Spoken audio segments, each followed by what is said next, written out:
दोस्तों स्वागत करता हूं आपका अपने इस 38 मोस्ट यूजफुल फार्मूला की इस नेक्स्ट वीडियो में। जी हाँ, जिसके अंदर आज हम लोग जो पढ़ने जा रहे हैं वो इफ का फार्मूला पढ़ेंगे। जी, मैंने आप लोगों को बताया था कि हमारा जो सीरीज चल रहा है वो 38 मोस्ट यूजफुल फार्मूला की सीरीज चल रही है, जिसके अंदर आज आपकी वीडियो नंबर 2 है, जिसके अंदर मैं आपको इफ बताने वाला हूं। जी, अब जब आप थंबनेल्स में आए हमारे तो आपने ये देखा था ना, लिखा है अगर आपको इफ नहीं आता हो तो आपको कुछ नहीं आता।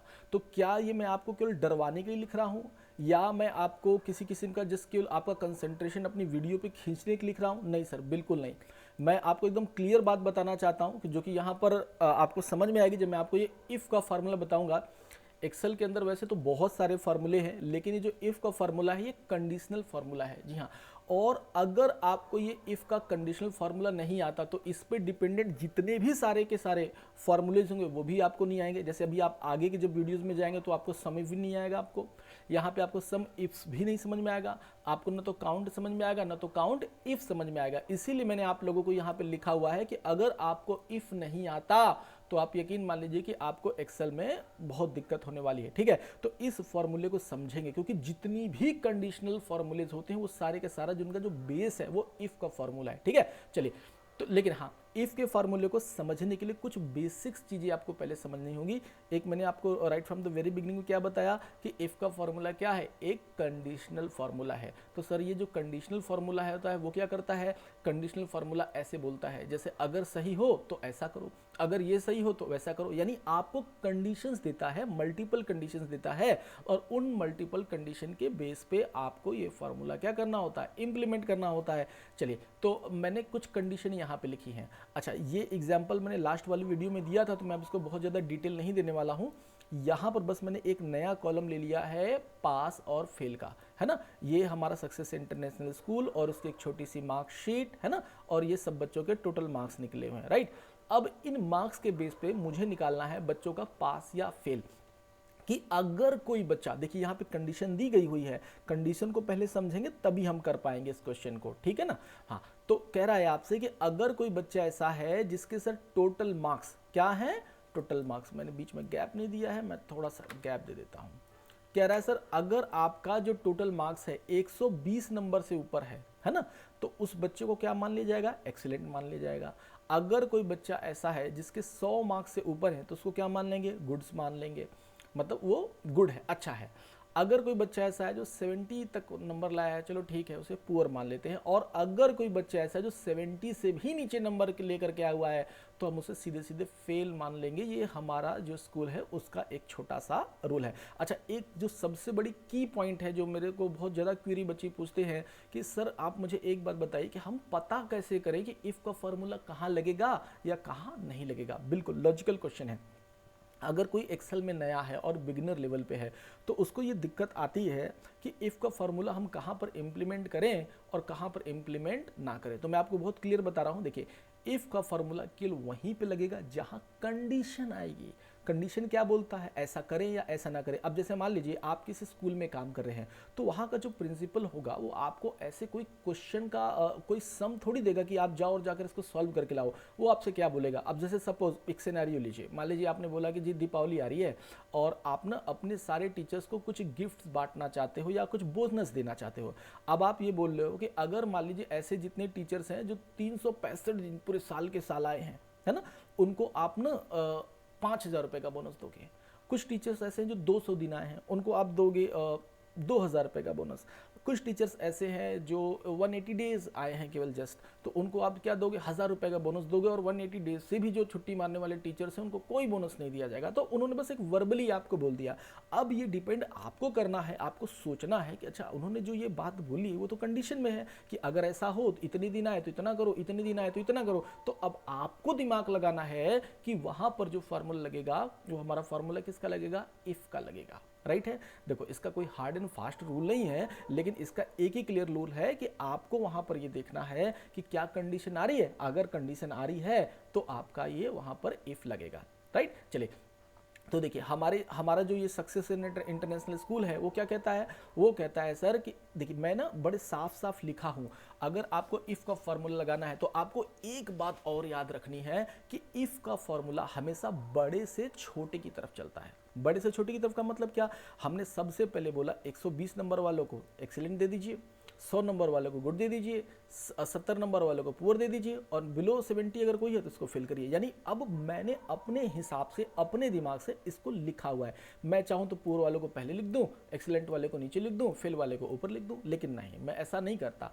क्यों नहीं करता? क्योंकि मुझे फार्मूला इंप्लीमेंट ऐसा नहीं करना, मुझे फार्मूला ऐसे इंप्लीमेंट करना है, इस ऑर्डर में करना है कि पहले बड़ी वैल्यू, फिर छोटी वैल्यू, फिर उससे छोटी वैल्यू, फिर सबसे छोटी वैल्यू। ठीक है, चलिए मैं आपको करके दिखाता हूँ। करने के लिए मैं इसको थोड़ा सा इसको विड्थ को बढ़ा लेता हूँ। चलिए, होप सो फ्रेंड्स आप लोगों को दिख रहा होगा। थोड़ा सा जूम और कर दूँ क्या?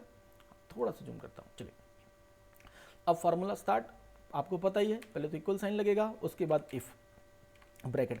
आप लोगों को मैंने बताया था कि भाई अगर आपने कोई फॉर्मूला इंप्लीमेंट करना है तो आपको ये पढ़ना आना चाहिए इसका सिंटेक्स, कि सर सिंटेक्स क्या कहता है। सिंटेक्स क्या होता है? सिंटेक्स आपको बताता है कि आपको किस तरीके से वो फॉर्मूला इंप्लीमेंट करना है। पहले कह रहा है जी लॉजिकल टेस्ट। तो लॉजिकल टेस्ट क्या है? हम आपसे कह रहे हैं ये जो हमारा आई है और I6 है, क्या है? I6, ठीक है। तो आपसे क्या कह रहा है? अगर आपका I6 greater than sign, shift के साथ ये ग्रेटर देन साइन लगता है और फिर इक्वल साइन, मैं आपसे कह रहा हूं कि हमारा जो I6 है ग्रेटर देन है या इक्वल है। तो सर I6 का मतलब क्या हुआ? I6 का मतलब 80, यानी हमारा ये जो पवन है, पवन के मार्क्स 80 हैं। अगर ये जो हमारा 80 यानी 80 नंबर है, अगर बड़ा है या बराबर है, किससे बराबर है? इस वाले से। देखिए यहाँ पे एक्सीलेंट 120 से अगर बड़ा है तो क्या करें? देखिए यहां पर इस लॉजिकल टेक्स्ट के बाद ये जो कॉमा है इसका मतलब क्या है? तो क्या करें, है ना। ये यहां से लेके यहां तक हमारा बन गया लॉजिकल टेस्ट। सिंटेक्स को ध्यान रखिए, यहां से यहां तक क्या बना? हमारा लॉजिकल टेस्ट। अगर ऐसा है तो क्या करें, है ना। तो देखिए, तो ये कह रहा है तो वहां पे एक्सीलेंट लिख दे। अब किसी टेक्स्ट वैल्यू को अगर एज इट इज प्रिंट कराना है तो हमारा एक्सेल कहता है कि वो डबल कोटेशन मार्क्स के अंदर होना चाहिए। तभी हमारा जो कंप्यूटर है या कोई भी एवरी प्रोग्रामिंग लैंग्वेज की अगर मैं बात करूं, अगर किसी चीज़ को आप डबल कोटेशन मार्क के अंदर लिखते हैं तभी वो उसको टेक्स्ट कंसीडर करेगा, अदरवाइज उसको एज ए टेक्स्ट कंसीडर नहीं करता, है ना। तो चलिए मैं यहां पर लिखता हूं एक्सीलेंट। मैं आपसे कह रहा हूं कि अगर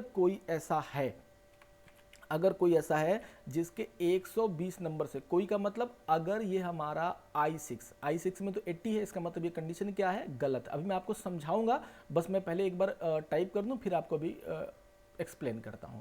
फिर आपसे क्या कहता है? वही कंडीशन आपको बार बार, लोग कहते हैं सर इफ का फॉर्मूला थोड़ा डिफिकल्ट है। कोई डिफिकल्ट नहीं है, आप नोटिस करिए, केवल इसी चीज को मैं बार बार इतनी बार लिखूंगा। कितनी बार लिखूंगा? जितनी बार ये कंडीशन दी, यानी 1, 2 और 3 बार लिखूंगा, है ना। तो चलिए मैं लिख देता हूं, फिर समझाता हूं। यहां पर आया, मैंने फिर से आई से इफ लिखा, और क्या लिखा? ये हमारा L6 अगर ग्रेटर देन है और इक्वल टू है, किससे है जी? 100 से है ना। तो हम क्या करते हैं? तो हम वहाँ पर लिख देते हैं जी गुड। चलिए, डबल कोटेशन मार्क के अंदर गुड, फिर किया हमने कॉमा, और कॉमा के बाद फिर अगेन इफ ब्रैकेट, और क्या बोला हमने यहाँ पर? इफ और ब्रैकेट, फिर अगेन हमारा यही है, और इसको हमने क्या बोला? हमने कहा greater than or equal to. ठीक है, तो greater than or equal to हो गया, और क्या क्या कह रहा है? कह रहा है जी सर 70, उसके बाद क्या करता है? कॉमा, और उसके बाद क्या लिखेंगे? पुअर। तो हमारा ये क्या है? पुअर है। देन हमने क्या किया? कॉमा। अच्छा, एक चीज़ नोटिस करेंगे एक्सेल की हमारी खासियत क्या है फ्रेंड्स, कि एक्सेल हमारा क्या कहता है, इसके जो फॉर्मूला लगाने का ये जो हमारा इफ है, इसका एक कंडीशन क्या कहता है कि भाई बड़े से छोटे की तरफ चलो। पहले 120 आया, फिर 100 आया, फिर 70 आया। लेकिन एक चीज़ समझ लीजिए कि अगर ये सारी ही कंडीशन गलत होंगी तो एक्सेल हमारा क्या करता है, हमारा जो इफ का फॉर्मूला क्या करता है, वो इस लास्ट वाली वैल्यू को लेता ही लेता है। अभी मैं इसका एक कॉन्सेप्ट समझाऊंगा कि ऐसा क्यों है। ठीक है, अब आपने लिख दिया फिल। चलिए, अब लिखने के बाद आपने क्या करना है? क्लोजिंग ब्रैकेट्स लगाने। देखिए यहाँ पर आपने पहला ब्रैकेट एक ओपन एक किया था, दूसरा यहाँ किया था, तीसरा यहाँ किया था। तो जितने ब्रैकेट्स आपने ओपन किए उतने ब्रैकेट्स आपको क्लोज करने हैं, 1, 2 और 3, राइट। देन करेंगे हम एंटर, और हमारा एक बारी में आंसर आ गया। अब हम इसको एक बार ड्रैग कर देते हैं। क्या हमने सही लगाया हुआ है? जी हाँ सर, हमने बिल्कुल सही लगाया। देखिए हमारा ये 80 मार्क्स आया हुआ है ना, और हमें आंसर क्या मिला है? पुअर। अच्छा जी, उसके बाद हमारे यहाँ पर 60 मार्क्स है, हमें यहाँ क्या मिला है? फेल। और 134 मार्क्स है और यहाँ पे क्या मिला एक्सेल। अब हम इनको पहले चेक करेंगे तब हमको बात समझ में आएगी और अच्छे से समझ में आएगी। पहले मैं इस एक्सीलेंट को आपको चेक करके दिखाते हैं। थोड़ा सा मैं ना और इधर करता हूँ तो बात समझ में आएगी हमारे, ठीक है। तो अभी हम इसको करके देखते हैं। चलिए, अभी भी नहीं हो रहा है, थोड़ा सा यहाँ पर, अभी ठीक है ना, अभी समझ में आ रहा है हमको। देखिए अभी भी इसने क्या किया, दबा दिया हुआ है। तो हम एक काम करते हैं, इसको और थोड़ा सा इधर करते हैं और थोड़ी सी जगह बनाते हैं, ठीक है। चलिए अब हम यहाँ पर आए। अब आप लोगों को होप सो फ्रेंड्स दिख रहा होगा साफ साफ। चलिए, तो अभी हमने ये फार्मूला लगाया था और इसको ऐसे किया। अब इसको समझाता हूँ। देखिए फार्मूला क्या कह रहा है हमारा कह रहा है कि अगर बड़े से छोटे की तरफ, तो हम आए किस पे, I18 पे। I18 पे क्या वैल्यू लिखी है हमारी, I18 पे लिखी है 125।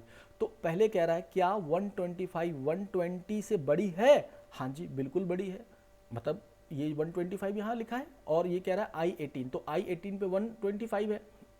तो जो पहली कंडीशन है वो आपसे क्या कह रही है कि क्या 125 120 से बड़ा है। आपको आंसर क्या मिल गया, हाँ हमारा 125 120 से बड़ा है।